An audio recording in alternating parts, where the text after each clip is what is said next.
So, good evening and welcome to this week's edition of Cop Talk. Woo, so much to speak about for this edition. Title of this week's show is Liverpool Ripple. We'll be going through the thrilling 3-3 draw, Leeds United, the narrow 1-0 victory against Inter Milan in the Champions League, Mo Salah, and then we'll also be looking ahead to Liverpool's up-and-coming match versus Brighton. But before we begin the show, I'd like to introduce our panel. First of all, good evening and welcome, Mr. Article Lee. How are you, sir? I'm good, man. I'm good. Unbeaten for a little while. So it feels good. I'm not gonna lie. That's good. That's healthy. And joining us this week, we also have Vinny. How are you this evening, Vinny, sir? Yeah, good evening, gentlemen. Good evening, everyone at home. I'm good. Despite current circumstances, yeah. All right, that's healthy. And what life is life. I know. We'd also like to introduce somebody new to the panel and the show as well. I think the main thing that we're always looking out for is historians that have got a love and passion for our club and people that always provide amazing content and different insight about Liverpool. So welcome, Blue. How are you this evening, sir? Thank you. I'm good. It's nice to join for the first time. Yeah. I don't even know where to start and debunk it, but we're going to do it in small little segments here, okay? Mm-hmm. So I just want us to do a little recap on the Leeds 3-3. I think there were some key points that we can discuss. Dramatic 3-3 draw at home to Leeds. A look at how the game unfolded, especially the last-minute equaliser. And the key question here, were Liverpool unlucky or was it just a defensive lapse? I'll leave it open to the panel. Seems so far away, right? It makes a change being on this side for a change. So you know what? I'm going to start. And I will say, what a great start to the game with Ekitike doing the business. And then once again for me, is this player has really been letting us down. Konate. What gave them hope and gave them life, man. It was, you know what? It's not even a schoolboy challenge, man. It's something that's drilled into you. You know what I mean? Stay on your feet. There was no need to dive in. You just had to stand up and block the ball. Just be close enough so that you couldn't cross it. That's all you had to do. From the moment you go to ground, you're giving the player the opportunity. One, to get the foul. Two, to go around you because you're on the floor now. He can pop you and go around you. It was just, I don't know what it is, whether this rush of blood to the head. It's really poor. It's really poor, to be fair. And from 2-0 up, we should not be drawing that game. It felt like a defeat, to be fair. I hear you. It's funny, isn't it? Right? Because sometimes you get a game like that, and sometimes the context in which that game comes makes a difference. So on the basis of the run that we've been on recently, it felt more like Artie's saying, it felt more like a loss than a draw, you know, because I think if you really think about it, the way we played the game, it looked like we had it under control. And I think that's the feeling that we had. And I hear you, Artie, in that there was a mistake there, definitely from Konate. But you can see that there's like a general feeling of maybe, I don't know if it's lack of confidence exactly, but you know, when you're on a run and you feel like things are maybe not going exactly how you want them to go. So you can kind of see the shoulders are not quite fully back up where they should be, if you know what I mean. They're a bit low. Mm-hmm. And it's just a shame, really, because it felt like there was a few different things that played into that result. And Konate's mistake was the obvious one. But it'd be interesting to see what you guys think about, you know, so whether it was a penalty or not, I think was maybe another thing that was maybe another bit slightly I would say controversial, but it wasn't nailed on for me. But I understand, obviously, if you make the mistake, you invite the decision, right? However, Liverpool in a good state still don't draw that game, even with that mistake. And then having gone 3-2 up, again, I'll be interested to see what you guys think. It was interesting to see the changes that we made, in that we probably were more defensive than we would be otherwise, which might be another thing that's a reflection of the results that we've had recently. So I don't know what you guys think on that, but there was positives there as well, as Ati said as well. I feel like Ekitike, for whatever reason, he seems to have landed with a type of kind of almost intensity that suits our team. Yeah. He seems to be thriving. He seems to have kind of like acclimatized quite quickly. He feels confident in front of goal. Unfortunately, you know, sometimes it's not enough on the day, right? But we've played. I think we've had worse games than that, is what I'd say. So it's one of those things, isn't it? Like, you know, it's a bit. It's disappointing, obviously, but I would have liked us to have still gone on the front foot and tried to, you know, see the game out that way rather than making the changes that we made. Invite pressure. Yeah, because if you saw it as well, it wasn't even just that. It was like sometimes it's those things, you know, you think it's just human things. When you make a lot of changes, especially if they're unusual, we ended up with a team on the pitch, like a formation that we don't normally play. So people are a little bit not where you expect them to be. It's a little bit, you know what I mean? Maybe feels a little bit less controlled than it needed to be. So it may be, I get it. I understand the point was we went 3-2 and we thought, right, let's try and see this thing out.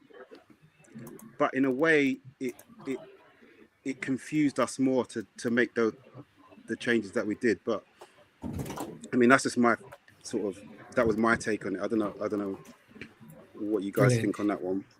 Vinny, what's your take on it? And remember that key thing there for me, Blue, about the formation change, because the formation change with the Leeds game is going to give us an insight to the starting lineup and formation against the Inter Milan game. So just remember that point. We're going to come back to it. Yeah.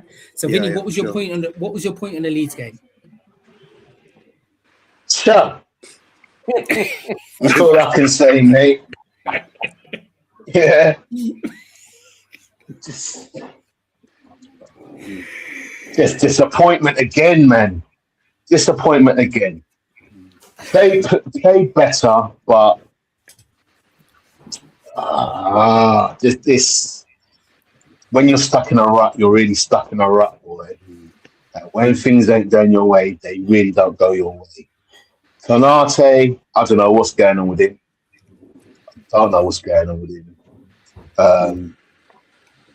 Struggling, but like that, you know, and it's easy to start. And I've got to be careful of this. I'm trying to be mindful of it. Start, for want of a better word, pause, digging players out, and criticizing. But he is agitating me. I'll be honest with you. But Ekitike, I was glad to see him get the goal. He's been the star of the season for us so far. Yeah, I remember he was meant to be a sideman. He was meant to be a sideman, and he's become the main man at this moment in time. So I hope, just want for better and bigger things from him. We spoke last week. We knew going into that game it was going to be a tricky game. It's going to be a problematic game. We was all sitting here last week, didn't know what to predict. So when you're 2-0 up, like, oh, all right, here we go. Yeah, 2-0 away at Leeds, but I'm not surprised, I'll be honest with you, at this moment in time. What happened midweek surprised me more so, but yeah, wasn't surprised with as well. Okay, perfect. Good little insight. Just want to take some people who've slowly started to join the show as well. Good evening, Debs. Good evening, gents. Interesting week. 100%. It is definitely being an interesting week. But the main thing there to know is we never, ever, ever hide. Right. So as you said, the title of the show is Liverpool Ripple. We're here. Our chests are broad. We welcome everybody's comments, and we're confident that anything that's happened, we're going to come out on a positive side. So yeah, we're currently touching on the Leeds United game. Dan Jr. 1900. Will they stay in the Premier League? That's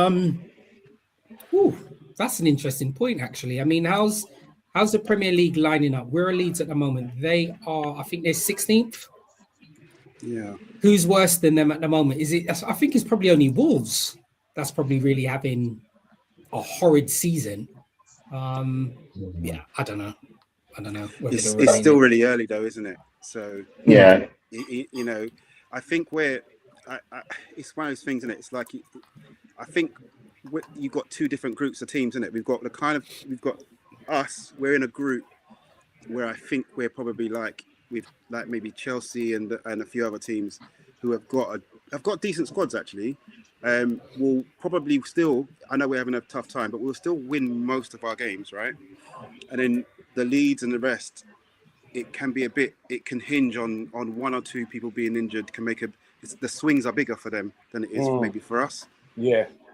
But I think one of the things as well with that Leeds game was that in that moment, which is the start of where we're going to get to. I'm not trying to get there too early, but everybody thought, I think most people thought at least the last 20 minutes, you was going to see a certain player come on the right, and that didn't happen. So that psychology behind what that signals in that moment as well, I think has to be.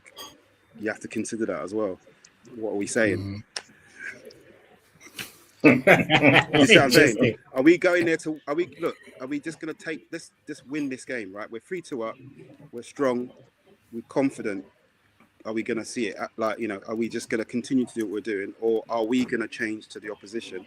And Leeds, as you talked about earlier as well, like traditional rivalries, despite the fact that they're obviously not the squad they've been in the past, Leeds is still a big club, and it's still a big. Away to Leeds is still a tricky game for Liverpool. You know, that's a big game for them. They're up for that. Oh yeah. You know definitely, but so, they had nothing to lose. Remember, they see Liverpool, they're going to get up for them games. Exactly. Number one, and number two, they're fighting for relegation, so they're fighting for points. They're scrapping. The moment you give them a little sniff, that's it. And you got the crowd behind you. Them things are hard to turn around. You know. It's very true. You just don't all of a sudden start going, all right, then let's change it. It doesn't work like that. Do you understand? When they're coming at you, and like you said, for me, Blue, you're right. You know what? The changes we made, and then we invited the pressure on us, is not what we needed to be doing at that time. Yeah. The way that we're fragile at the back. Yeah. Do you understand? We didn't need to be doing that. To be fair, if we, I think, like they say, the best form of defense is attack. Yeah. More on the front foot. I think that would have stood us in a better foot, especially with trying to catch them coming at us. I think that we would have been better like that. To be fair, do you think that Slot knows the history though? Do you think he knows Leeds? Do you know what I mean? Not like he has to know them in depth, but because if you think about it, like 3-2 with not much time left, they had nothing else but they got to go for it. What else are they going to do? Yeah. Do you know what I mean? Yeah. I feel like if you just looked at the league table, maybe you might think you can just see it out more easily. But as I said, maybe it's, I don't know if familiarity is the right word. It's not like Slot's not a good manager, but sometimes you forget because he's won the league. Maybe you forget he's actually not been to some of these places before. He doesn't know them maybe as well. So maybe he didn't. You know, sometimes you feel, like you're saying, you feel the energy in the crowd, and you feel how they're up for it. You feel that the crowd's willing them on. Come on. Yeah, like just throw it in there, try anything. You know what I mean? All that kind of pressure. Put it in the mixer. I thought what was quite interesting in that game. I mean, Leeds offensively they played quite aggressive, right? Yeah. And they had a high press. But the thing was, for me, on recalling the game, they played like a 3-5-2. They were doing a high press with two forwards, and one of them, in all due respect, was Calvert-Lewin. Yeah. So for me, I'm thinking you're doing a high press with Calvert-Lewin plus their other forward, and we still appear to have some defensive frailties. And when I'm saying defensive frailties, I'm not just talking about our centre backs. I'm just speaking about the midfield combinations, X, Y, Z as well. So I think that's for me that I found a little bit kind of baffling. Was it just the tactics from the Leeds manager against Liverpool? Yeah, that's what I couldn't get my head around, Blue. I really couldn't understand that bit there. If you think about it, though, if you was a Leeds coach, you can see the results as well. So you can see Liverpool. Your halftime talk is, guys, then they're shaky right now. That's your halftime talk. They're shaky. They're a great team, obviously a great team, but they're shaky right now. You just want to physically just apply as much physical pressure as possible, and almost allow us to undo ourselves. Do you know what I mean? Because confidence is a tricky thing to turn around quickly, right? Like, so if you've gone on a bad run, so I can understand, like, and I feel like there's a kind of almost like a pattern to these things. You know, when it's like you're under a bit of pressure, and then you have, if you think about how our back line was last year to what it is now, it's completely different. It's completely different. And Konate's also in this phase of his career where he's on his last year, and his head's. I don't think he fully knows where he's going to be playing football next season, either. So there's probably like a few complicated different things playing into each other at the same time. And then you look at it and you think, you know what? It's one of those where I think sometimes chance plays a part in sport, innit? And I feel like a little bit we was a bit unlucky in that the equaliser, we almost had too many people in each other's way, kind of thing. Yeah. So it wasn't. It's almost like other than the Konate thing, it's almost like it wasn't like someone played badly. If you know what I mean. It weren't like he had a bad game and he just cost us the game. Obviously, Konate made a mistake. It's more collective, like confidence, like a collective strength. Do you know what I mean? It just felt that way. I don't know. I it's kind of hard, like to, but I guess that's what away games are like, isn't it? If you're going away, that's why playing at home is easier. It makes a difference, right? Like the psychology makes a difference. So. And the thing is, the thing also is that it'll be really interesting to do a study in terms of how many goals now are scored in those 90+ minutes now. The nerve right minutes, towards the end. Minutes. Yeah.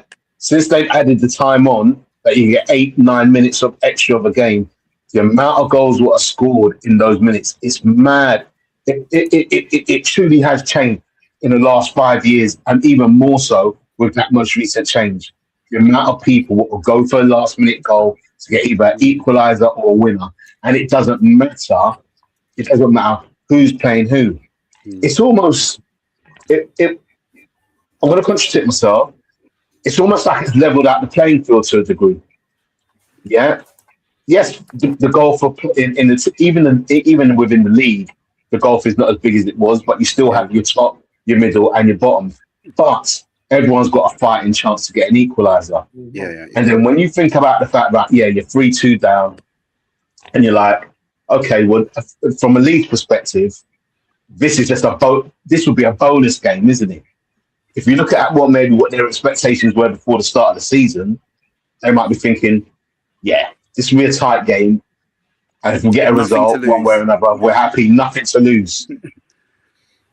Yeah. So to then be 2-0 down to get that to 2-2, but then we get that to 3-2, they're not dejected.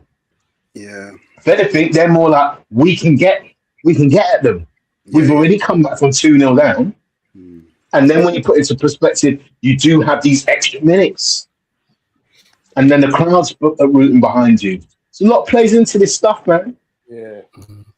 It's true. Definitely. It's true. We have played some very bad games, but I didn't think this, weirdly, I know we conceded 3 goals, right? 3 goals is that's not a representation of a good performance, right? So I understand. But it's like, if you think about it, it's like, I mean, we just watching the game, it wasn't. This is what I mean. That's why I feel sometimes a bit sorry for them, because we've changed so much, and where maybe Virgil he's had Robertson on his left. He knows whether good or bad, we know each other inside out, right? A different player comes in, and he might be a very good player, but Kerkez might be a player that never speaks. He might be just really quiet, just doesn't communicate. You don't know. It's like you said, it's all partnerships and all dynamics like that, isn't it? And what happens over time is then everybody starts putting pressure on Virgil. If you know, all the pundits, all the thing over time. So now so it's like a compounding effect, isn't it? Like, where I can understand. What I'm getting at is I could understand in that moment when it went 2-2, but it felt like we rode it out. We went 3-2 up. I can understand why it would still be nervy. But yeah. Lots of sides. I think some of the positives from the game was just to really extend on what Vinny was saying, and Desby has agreed. Ekitike plays more like £125 million man. So Vinny, Desby's probably really extending on what you were saying in terms of if there was any positives from the Leeds game, it was Ekitike's performance. And probably another plus point, and it's probably from my own head, we obviously seen, it seems like Curtis Jones is now going to be getting some game time, because he featured and managed to get 90 minutes underneath his belt in the Leeds game as well. So, you know, we didn't get the result we wanted. Still a lot of positives. And as I said, we just continue to move forward. Amit, thank you very much. Good evening, chaps. Thanks for tuning in, Amit. And we've got Demas as well. We've got Aguna. We can only say, listen, this platform, why it's so amazing is regardless of what teams you support, they're always here. They're always tuning in. And at some stage, Demos, when you guys end up dropping about 10th in the league, you'll be able to jump on and join us, and we can speak about Arsenal's performance this season. But all jokes aside, thanks for jumping in and joining us this evening, Demos. So, following the Leeds game, there was a little ripple. Happened after the Leeds game. So, as the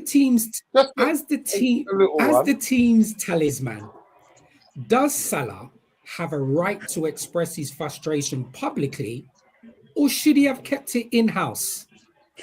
I leave that open to the panel.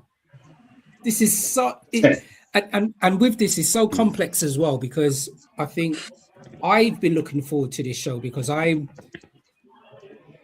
got so much opinion on this. So much people have got their opinions in the groups. So yeah, I'm just leaving it open to you guys at the moment. So yeah, the question is, as a team's talisman, does Salah have a right to express his frustration publicly, or should he have kept it in-house? Thoughts? No, there's no ifs or buts, bro. It's not open for debate. You keep it in-house. It's not even open for debate.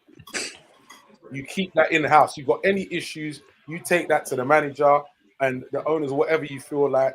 You don't go put that in the public. You don't do that, bro. Why? You don't do that. Because you're not supposed to drag that in the public, bro. What you trying to gain by dragging that in the public? Do you think Salah would have been? Do you think Salah may have had conversations with Slot behind the scenes, and there wasn't any outcome, so therefore he thought that he just wanted to express it publicly? Doesn't matter if there's no outcome. You don't express it publicly.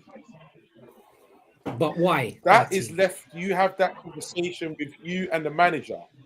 You, the manager and the owners, you do not bring that in the public eye. And you know what? Make it even worse. When you, especially, and you're playing like that. No. You don't bring that in the public eye now. Seriously, there's no ifs, buts, or maybes. You don't bring it in the public eye. I'm gonna come back to you because I'm gonna provoke you with some questions afterwards, Artie. Blue. What were your thoughts, Blue? I had so many. Right. I'm gonna say this in a I'll try and say it in a slightly different way, but I feel like there's a kind of precedent to this kind of thing, right? And we've had this before because we had Luis Suarez. That wasn't that long ago, and there are certain types of players who are like a bit mercurial. They're like, there's something about them, how they're driven, how they're wired, is what makes them maybe so. They're self-driven, like they're so. It makes them maintain an elite level regardless of what's going around them as much as they can, right? And it's like with that comes a touch of something else. Like you get this kind of superstar, but with the superstar comes a little bit of superstar behavior. Does that make sense? I don't know if I'm explaining that well, but Yeah. And it's just one of those things where you go, see me.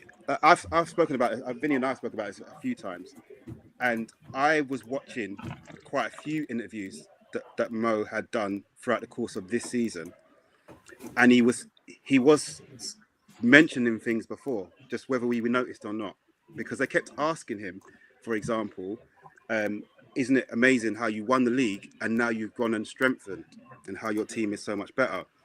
And he kept very clearly pointing out to say, no, we haven't done that. We're not as strong. Yes. Yeah. And he did an interview, I think the last one he did on BBC, and they were talking about him at his age, you know, keeping going and all this kind of stuff, and what his role is in the team as it changed, and is he more of a mentor? And he said then as well, that that Dom is someone that comes to him, and he's like, if I speak, it's all gonna go da da da da da. So basically, what he's kind of hinting at in my mind is, if you're somebody, especially if you're at a certain point of your career and you're now hitting a level where you're winning the league and you're still doing quite in the Champions League. So in your head, you might be thinking, we didn't win the Champions League this year. Maybe we can follow it up next year. I don't think that kind of person is ready in their mind to start again and go backwards. So I feel like it's more like a general frustration. And because they lost a few games, and then after they lost 6 or 7 games, he was dropped.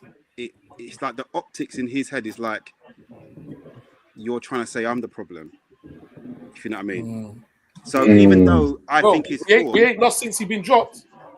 No, I hear you. It's not. I'm just saying. We ain't lost since he's been dropped.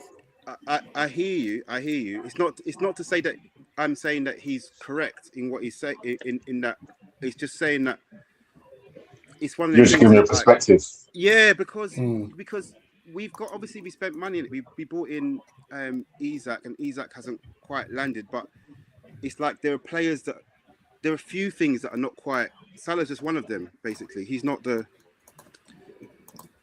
But I feel like it's one of the things, and it's like I feel like it isn't the right. I'm with Artie in that I still don't think it's the right thing to do. Don't get me wrong. I'm not saying he shouldn't have done that. I just feel like he's probably not been in that position in his mind at Liverpool for such a long. It's almost like a shock to the system. Whoa, I'm not involved. What's going on?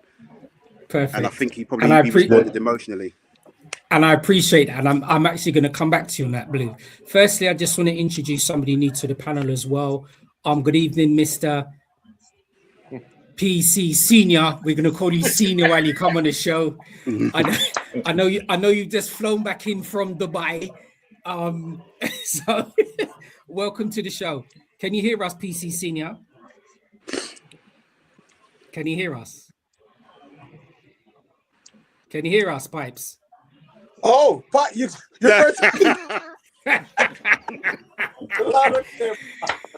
Listen, it's just a short. Listen, welcome to the show. I know you're in some of our other groups, and even though you support Spurs, I know that you were quite vocal in some of the other groups regarding the current ripple at Liverpool. You've come onto the show. I just want to present a question to you. I wanted to present it in a WhatsApp group, but I'm glad that you've joined the panel. I just got a question to you here, okay? So Mo Salah's been an iconic figure for Liverpool. Do you think his feelings of being undervalued stem from a lack of recognition within the club, or do you think it's a deeper issue with his role? Good evening, panel. Before I start, Good evening. Good evening. I think it's a two-way thing. Obviously, we got Salah's reaction, and obviously the other media fallout. In terms of his feelings with himself, as an outsider looking in at Salah. Now, I don't know him, obviously, I don't know him, but he's always struck me as rather arrogance is good. Most elite sportsmen have that arrogance. I have no problem with that. I've always felt that with Salah, it's slightly into ego. And I think he's one of those people that's got a very precious ego. And if it's compromised in any way, he kind of lashes out. I don't think he feels undervalued. I think he enjoys being the main guy. And he's not shy to let people know that he's the main guy. And anybody who kind of threatens that status, he kind of acts up. And I'll give you an example. I mean, again, it's your club. It's not my club. I'm outside looking in. But I think there was rumours that was one of the factors why Mane left. Because basically Salah didn't like Mane kind of taking his shine. And he's, like I said, he's always struck me that character. Fast forward to this season now, with the whole fallout of him being dropped, and his form has been shit. From really, I would say, even before this season, towards the tail end of last season, his form dropped off. And I think in terms of this season, he doesn't deserve to be playing. Thank you. Quite frankly, the story has been blown out, yes, because it's Salah, who is the talisman. But usually the talisman, that comes with a double-edged sword, where you are the talisman, you say sometimes you enjoy favor or favors, but also you can sometimes be made an example of by the man because you're the talisman. Mm-hmm. And the matter is that I believe his status within the club has actually made him or made Slot play him longer, quite frankly, than he should have. Yep. In my personal opinion, I think he should have been dropped way before Slot dropped him. Mm-hmm. That's what kind of where I'm at with it. And now all that's happened subsequently with his interview again. You see, because Salah, again, he's what? He's been at your club 8 years. 8 years? Yeah. Yes? Yeah, that's correct. Yeah. He's done what? 4 or 5 interviews in all those 9 years. Yeah? And they've all been very, I think, strategically done. And this latest outburst for me was no different. I believe it was a challenge to the manager, who he sees as fragile because of results, and that's fair play to make an assumption.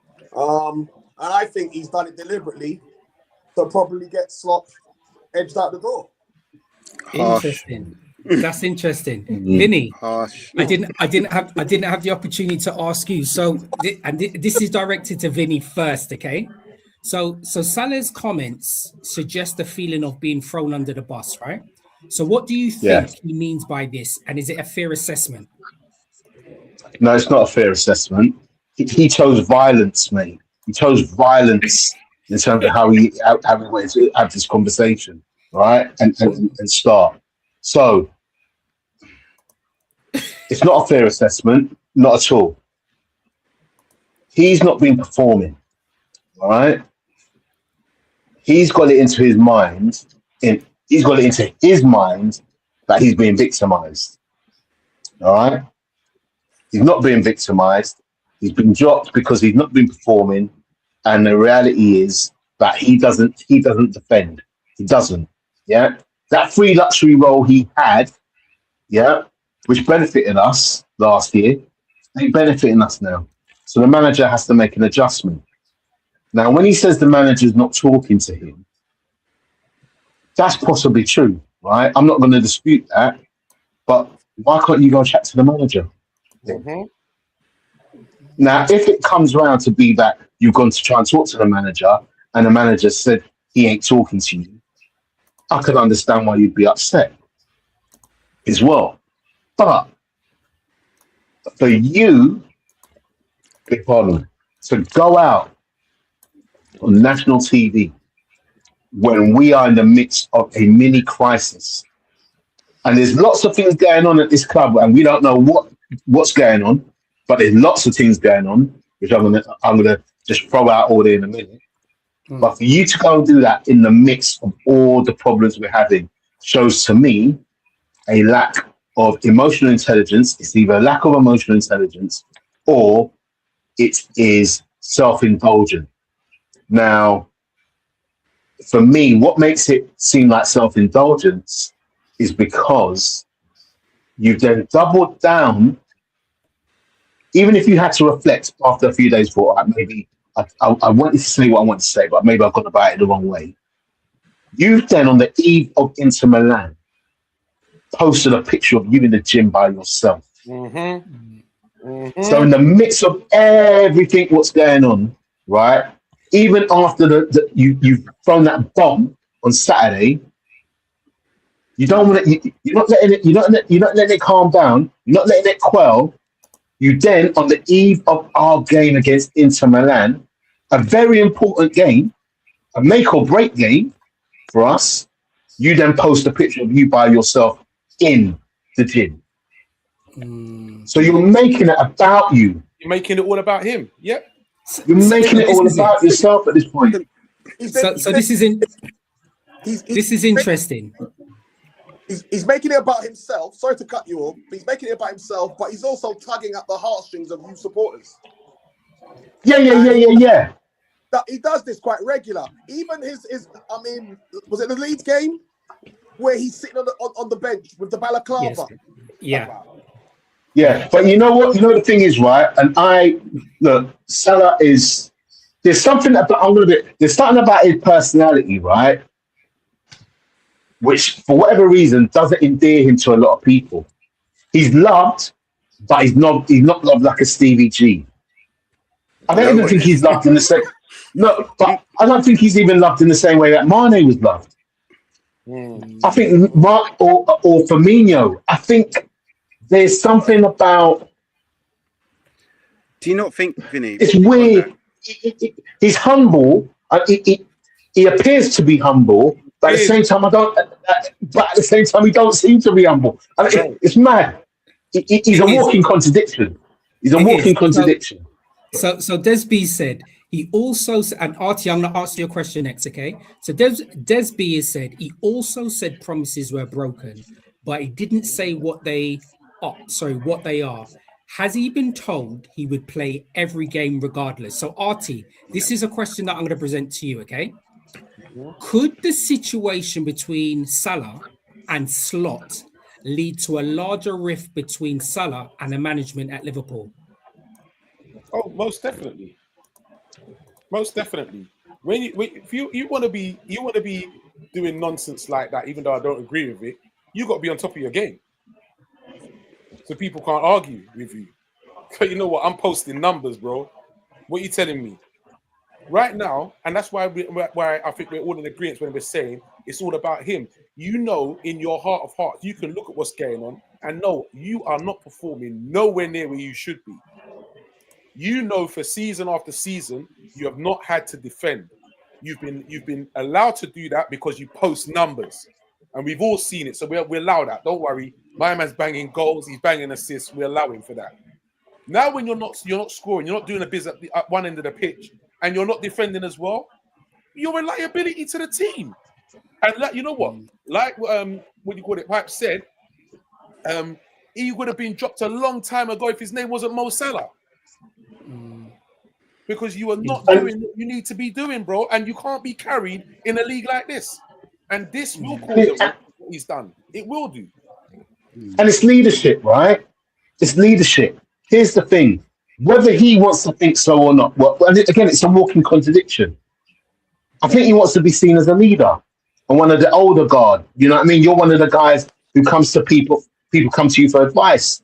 Yes, they should do because your record as a player, as a Liverpool player, stands above in the top ranks, right? He's done it in a way that not many other people at Liverpool has done it for the period of time that he's done it, 8 years on the top. But you, as a leader, VVD comes out a couple of weeks ago and writes this open pen letter to Liverpool fans, right? From a leadership perspective. I've got my questions around that as well, but I'll come back to that if we need to come back to that. Allison, yesterday, right, or Tuesday, after the game, speaks like a leader. He speaks in balance. He's saying, listen, I understand where Mo's coming from, but also there's a manager here who I respect and we've got to work with. Do you know what I mean? And it's about the club. These are the guys who are actually looking at the bigger picture here. Liverpool FC. If Salah's thinking about the bigger picture of Liverpool FC as well, why is he so at the focal point of these conversations? Why is he making himself the focal point of the dispute if it is about Liverpool FC? And I'm glad you said that, Vinny. I'm just going to present a question to Blue, and this is kind of just to extend on what you were just saying, Vinny. All right. So, Blue, this is a question to you. So, do you think Salah's public outburst then is part of a bigger issue with communication at Liverpool?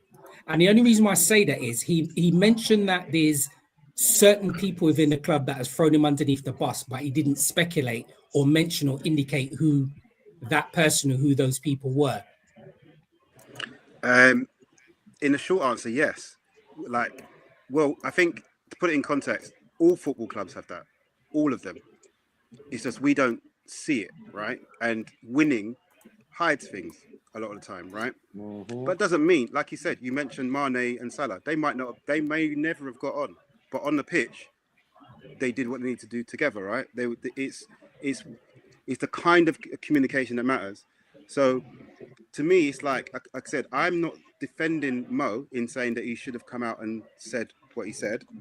But I think there's a type of intelligence that can see that coming, that says, right, like you said, someone said already, if his name wasn't Mo Salah, he'd been dropped already, right?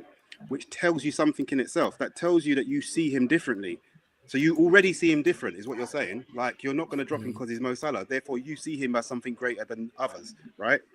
So on that basis, I'm saying that is a real conversation that happens between you and Mo that says, right, this is what we're doing. Because it isn't just that he's dropped and replaced with someone who's like for like. He's dropped partly because you're also changing the system, because there's not a Mo Salah backup. So the results that come after that are not just about whether Mo was playing good or not. It's that you're doing something different, and doing something different might yield some different dynamics and different results. So everything is communication. Everything is communication. These are men, but I tell you, when it's like when they wound so tight, that elite level, they're more like children. Like, I don't know, like, even I play vets football. I tell you now, right? And I'll be honest. As soon as we get on the pitch, right, big old men. As soon as we get on the pitch, everyone's like a child. Everyone's like a child. We don't know why that happens. And sometimes you come off the pitch and you feel embarrassed and you think, oh God, what was I doing? Why did I say that? Why did I do this? Because that's what I'm saying is this is why I think people like Klopp are special, because he really, really understood that. He understood that the football club, the football team, isn't just about the football. It's about managing the people and the characters and how you talk to each other and how you deal with each other. So if Mo gets subbed and he throws his arms in the air, he's not upset with him, because he knows that's who he is. He's like, we want a superstar, like elite, that's going to play for us for 8 years, that's going to win 2 Premier Leagues, a Champions League, endless cups, but also be humble. That's a hard thing to ask for us to ask for. And I like that. You tapped into something, Blue. You tapped into something. How much things he's done, and it's like, you got to understand, it's like you've made a monster. It's a bit like when, again, not trying to change it to any other team, but it's a bit like Man United signing Ronaldo and thinking, why is he speaking out, and why is he? I'm like, because it's bloody Ronaldo. What are you talking about? Do you know what I mean? You just. It doesn't mean it's right. It means you understand it and you manage it.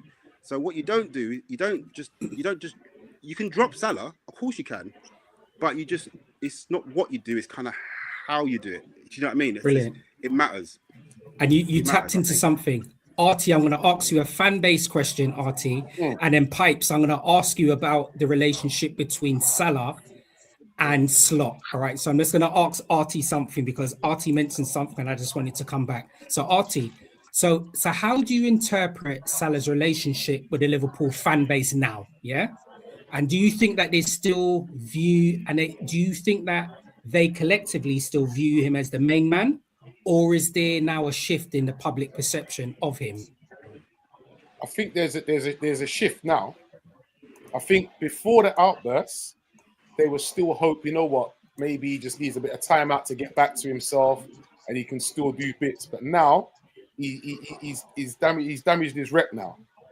He has definitely damaged his rep with the fans. I'm telling you that now. That's what's, you know, some things when, you know, like you can say certain things but you can't take them back. That's exactly what he's done. And it won't be forgotten. Yeah. 100% won't be forgotten. But Artie, what we might have forgotten. Very, very loyal. And things like that, they won't forget. You know, it's funny, isn't it? Because before Mo Salah joined, how many years was it before he won the league? We won a major trophy. It's like we've forgotten that period. We've forgotten that happened. Yeah. 20, wasn't it nearly 30 years? What is it? Oh, yeah. So, yeah, 30 years. 30 years exact. And then this period of time, it's like we forget the pre-Salah era was not this level. Yeah. Not this level. Yeah. Yeah, agreed.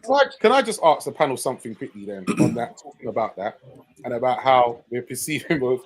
How do you not feel about what Jamie Carragher's been saying about him? And when he talks about Salah being basically a failure before he came to Liverpool. I'm the worst person to ask about Jamie Carragher, you know.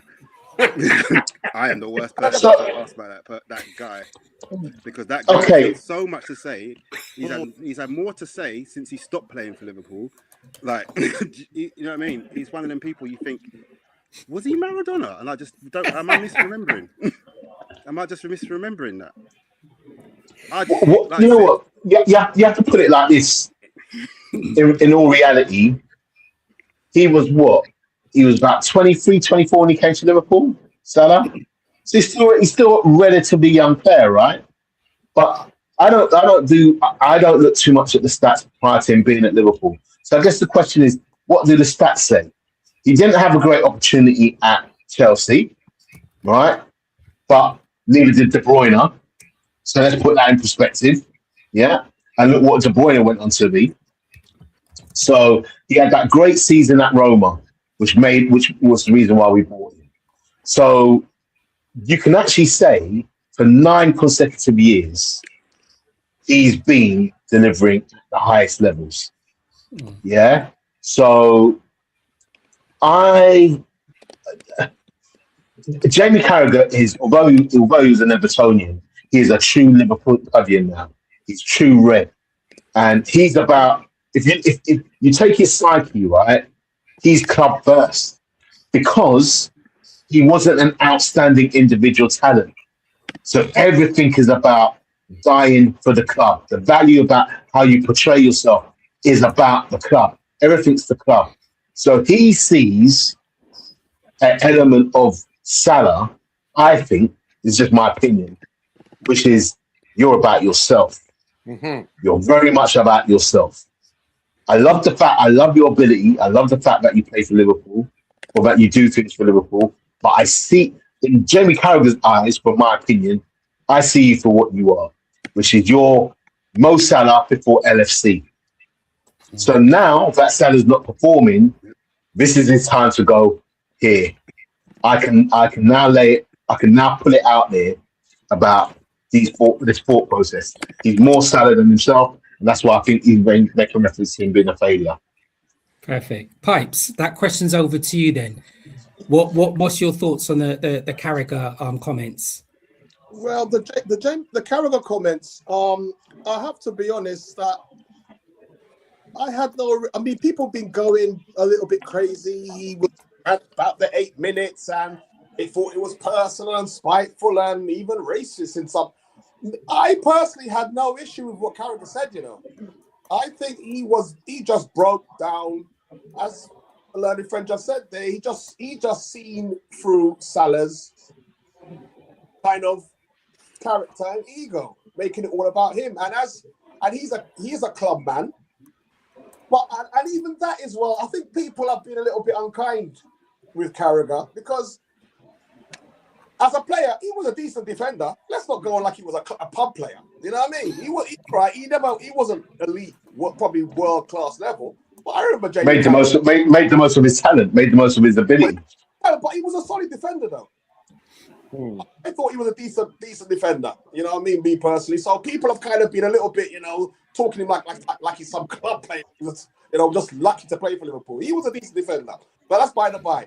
But his general hypnosis of Salah and him talking about him failing at Chelsea, all factual, not fantasy. He failed at Chelsea. All right, some could say he never got a chance, but he literally left here, went to Italy to kind of rebuild himself because he failed. This is fact.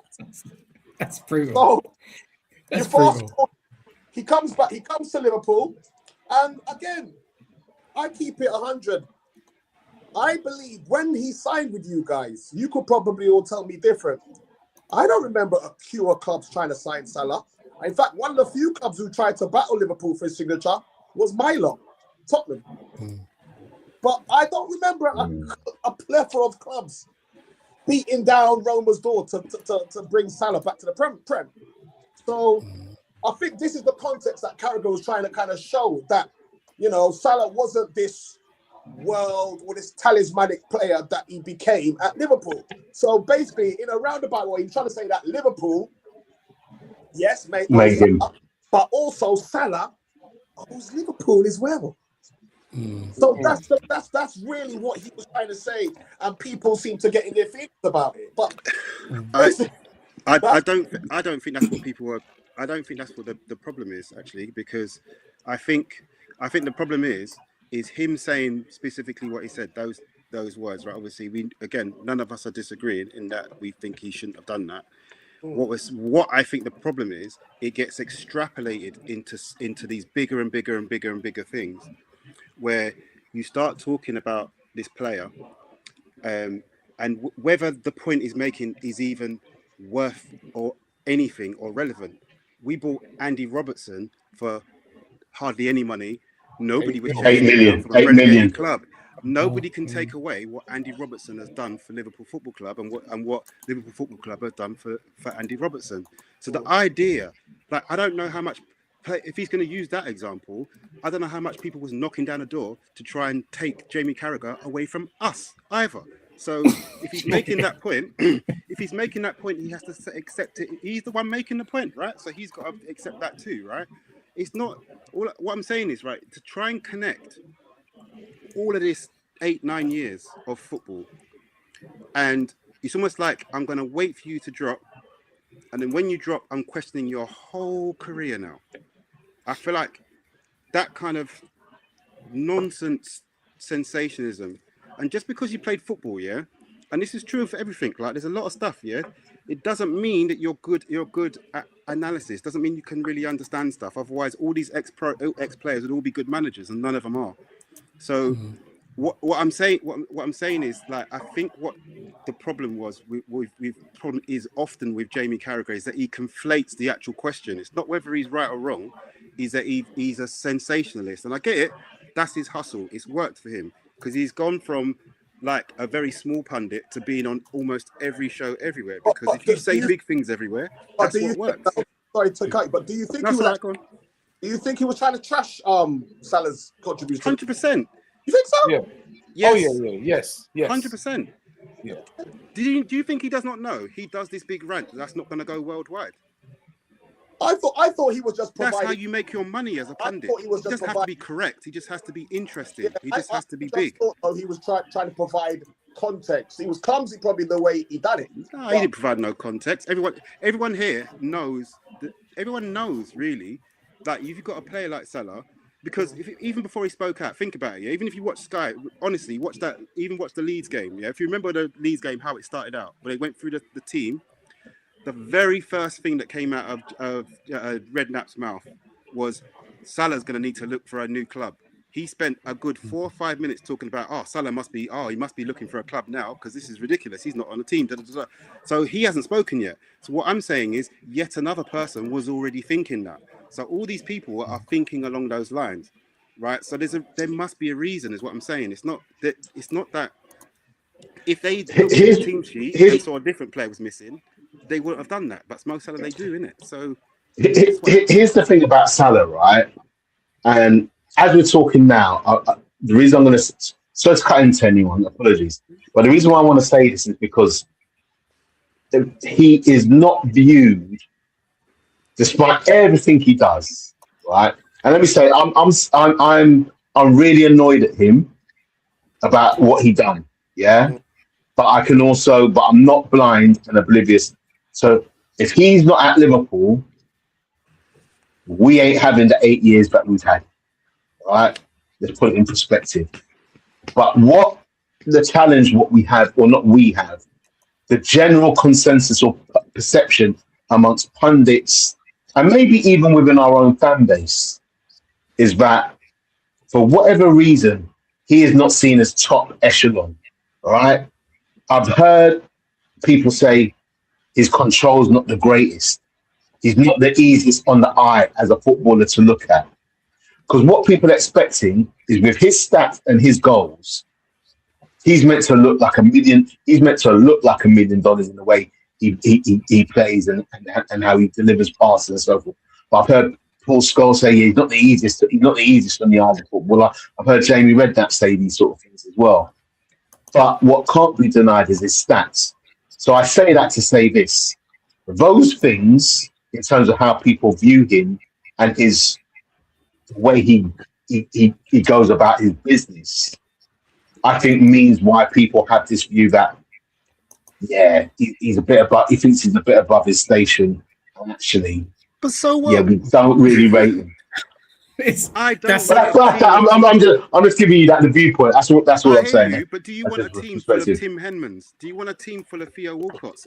You want people who push out their chest, and yes, they're annoying. They are annoying, but they win you Premier Leagues and they win you Champions Leagues. That's the difference. You can have nice guys if you want. Yeah, of course. Just have a whole team of Jordan Hendersons, and they'll all say yes, sir. Yep, no problem. And none of them will break the rules. But every now and again, you're going to need a Pogba. Every now and again, you're going to need a Suarez. Every now and again, you're going to need that. What I'm saying is, it's like, if I could understand if this was his behaviour throughout the whole time, but that's not what we're saying. We're saying even 6 months ago, we were lifting the Premier League trophy. And to be fair, we were flying in the Champions League as well. So what I think is getting conflated is that our front line in general has been in and out, because if you think about it, if Mo Salah's not been performing, why does he have to be the person carrying us every time? So if Mo Salah's not performing, so what? It shouldn't matter. But what these Carragher types are basically saying is, if Carragher's not performing, Liverpool can't win. So by definition, you're identifying as the main player. But I think the problem is Salah went and said, Salah could have doubled under. Yeah. He's gone in, and basically what you just said there, Chris. He's just gonna make it about himself. That's the problem. He's gone in and basically said, "Look what's happening to me. Why me? Manager ain't chatting to me. There's a conspiracy." Because he's gone and blatantly said there's a conspiracy. He said there's a conspiracy within the club. Let's have it right, fellas. The fact that he's gone rogue with it and public with it is because, as I said earlier, he's challenging the manager and he's making it all about him. And it's worked because we're all still talking about it, and everybody in football is still talking about it. Brilliant, you're right. And you're right. That's why we're saying the nature of the show is called the Liverpool Ripple. We're going to have two closing questions. We're going to have two more. I'm going to have two more closing questions on Salah, because we did have an important Champions League game in the week that I do want us to touch on before we end the show. So, Artie, if Salah stays at Liverpool, how can Slot repair this relationship with him to ensure he remains happy and motivated for the rest of his contract? Well, the first and foremost, they need to have a one-to-one, man. They need to have a conversation. The law needs to be laid down to Salah that, listen, you can't be doing things like that. The outbursts, number one.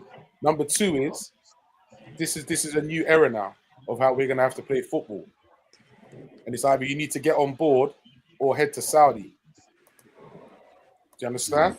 And I'm not saying that all right, I'm going to be asking you to defend because we know you're not going to do that. But if that's the case, then you need to be doing your part up front.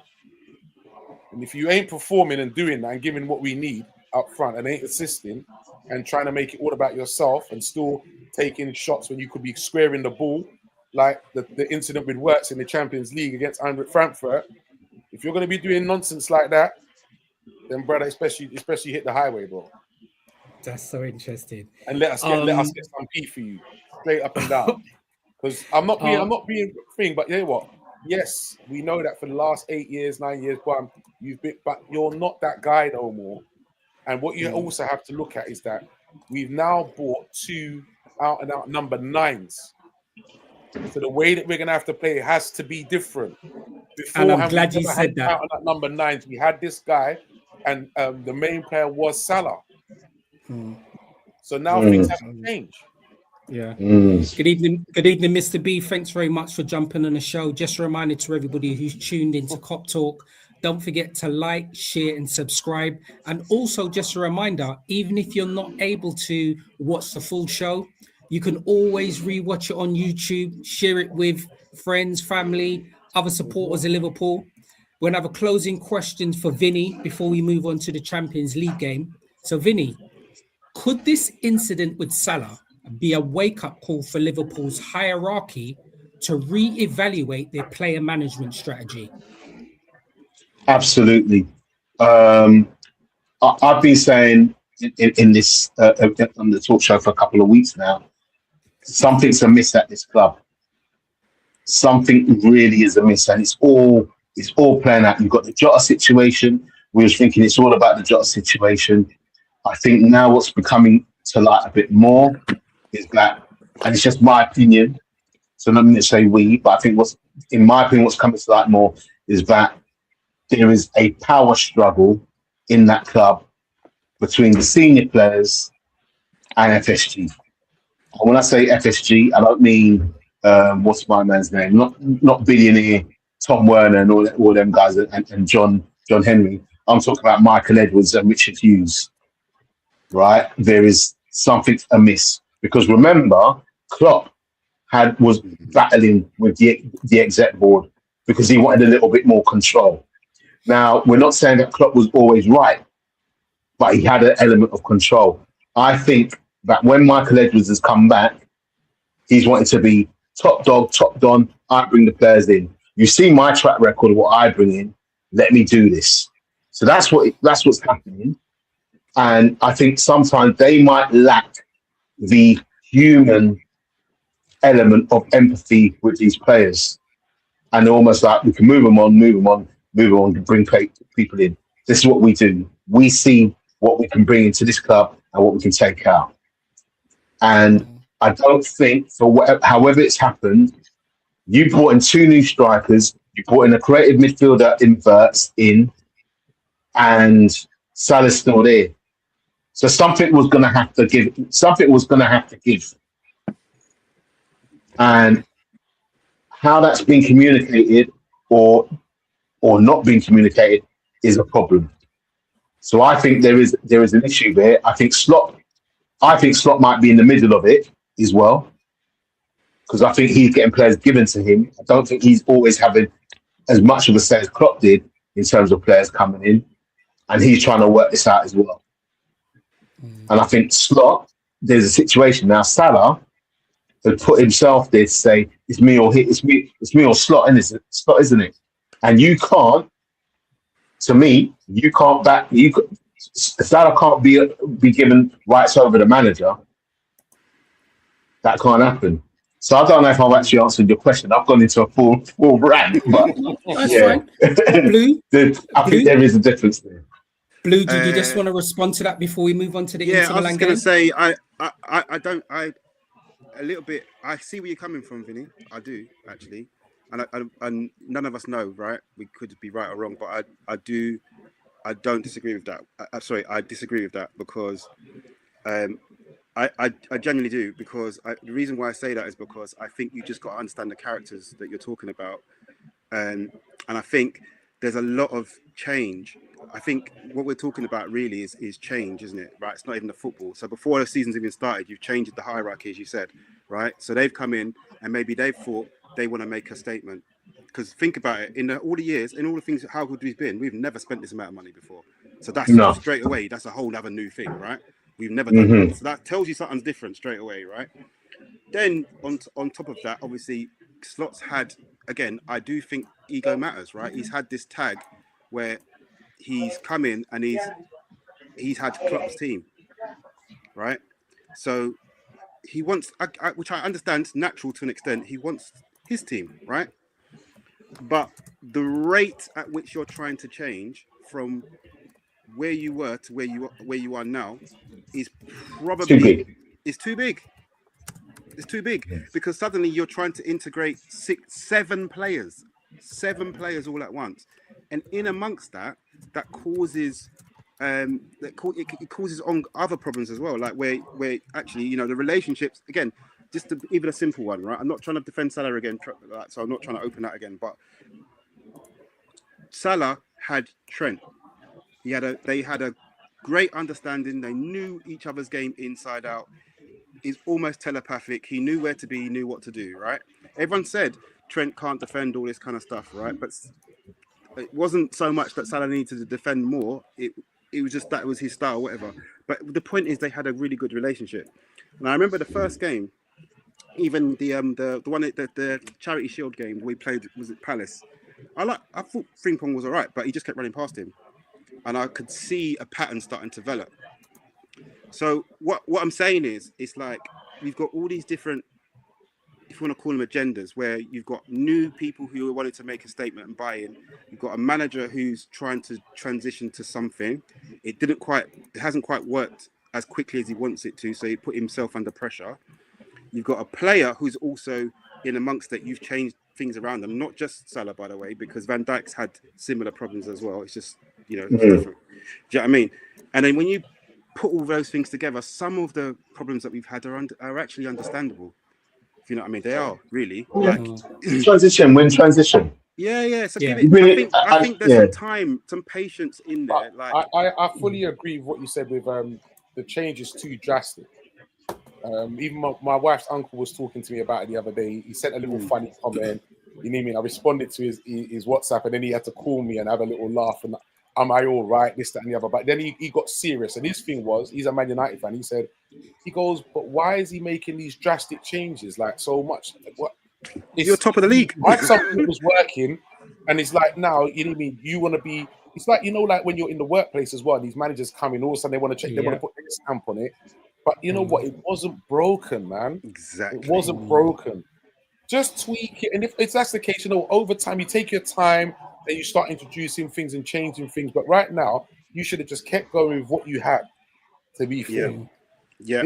And you see, it's too much, man. It's too much. Were the signings him, though, or the board? I think that's what Stoney's question was, isn't it? Nah, he's talking about the relationship at the top. Yeah. So if it wasn't his signings, and someone else is making signings above him, it's like I said, all this stuff that we were talking about over them games we were losing. This is the kind of thing that happens when Salah did what he did, and when Salah was dropped, the whole narrative went to Salah. But remember, only like maybe 2 or 3 days before, the talk was if he loses again, his job's under pressure. Yeah. So the Salah thing took all the heat. It just took all the heat away. So you're right, Stoney, in that we don't know how that's going to work out in it because they're all new as a relationship in it, but we don't know in it. That's the thing. We can't see what's going on behind the scenes, but all we can say is from what we see is we did a lot of things that's not us. We went and spent $500 million on a team that was already the best team in the country. And did that $500 million make us better? That's the question. but say that. But we were saying it's a lot last of money. year. Make us better. It is. But let's put things in perspective. We lost Trent. So Trent had to come out. So we had to replace him. And then you've also got the reality of the fact that last year, if you look at chat groups across the world involving Liverpool last year, we need creative midfielders and we need strikers. And that's what they've done, isn't it? If that's the reason they did it, then they really shouldn't be in the job. Because if it's based on fan pressure, they might. I mean, no disrespect. That's been Arsenal for years. Just as trying to appease the fans is a silly way to do it. And you got to remember, as the point has been made, we were already champions, right? Yeah, but let's be honest, fellas. We all thought, as outsiders fans, that Liverpool won the transfer market, for crying out loud. I never thought that. You never thought that? Nope. Honestly, Vinny will tell you, I was quite astounded, especially with Isak, because we've seen this play out so many times. It's like every time it happens, it's like it feels like it's new. But actually, when you pay a really big fee, we don't know why this happens, innit? But it does. You pay that big fee for Isak, it has a psychological weight on it now, right? I don't know why it happens, but it happens. It happened to an extent with Nunes. It happens. That sword. It's a hard thing. It's a hard thing to go out and just spend. That is. I think astronomical amount of money for a player. It's a psychological weight, but also the really nasty way that whole transfer transpired. Yeah. It didn't help as well. You're right. I've almost put a hex on the transfer. No. I hated every. I gotta say, I hated every aspect and element. It was making. I couldn't. It was like, this is not us. Why are we doing this? Yeah. I didn't understand it. I was like, it's 2 minutes, too much bad. There's too much ways that could be a mistake. I was like, if you're going to do that, especially if you're going to let Darwin, I would have got Gay first, 100%. Well, he was the one. I would, you know what I mean? Why would you prioritize spending? Again, I can't even compute the amount of money we spent. And you've also had Diaz go, and Diaz was another one of our top performers. You could have split that in half and paid and got two £80 million players. I'm not saying that you should spend the money, but you know what I mean. It just felt. It goes back to your original point, Stoney. That's the point. It's the real question is, why did we do that? Because it's not what we normally do. So is it because we've got new people who want to make a stamp on their? Is that what it is, or what's the deal? Well, the talk was that. One set of comments was that the signings weren't Slot's. Then there was another set of comments was saying that Slot got every player he wanted apart from Gahey. So it's a bit confusing and we don't actually know what's going on. But at the same time, you as the coach, being the coach, you know then if you're the coach, you don't buy the players. Yeah. Because you're the coach. So you have to then be prepared to work with that. Whatever comes through the door, innit? Whatever comes through the door. Yeah. Which I think is what your point is. Yeah, and bar Isak, I think the signings were probably all long-term signings. I know we probably wanted them to all hit the ball, hit the floor running, but quite a lot of those players are quite young. So I've kind of looked on them as being more like long-term purchases. How they work out, I think we probably still need to scratch our heads and see. As you said, this show has been absolutely amazing. What we're going to do, I know we were going to be touching on the Inter Milan game and looking at the preview of the Brighton game, but what we're going to do, we're going to move that over to next week, Thursday's edition of Cop Talk. So I just want to thank everybody for tuning in today. Don't forget to like, share, and subscribe, and hit that notification button. I'm just going to say PC71, thank you very much for coming to represent Tottenham and giving us a completely different overview of somebody who doesn't support Liverpool, but still has knowledge and a historian for football. And we appreciate you coming to join us today. Vinny, sir, thank you very much for taking your time out. You know you're always welcome on the show. And Blue, sir, you've made your debut today. How did it feel?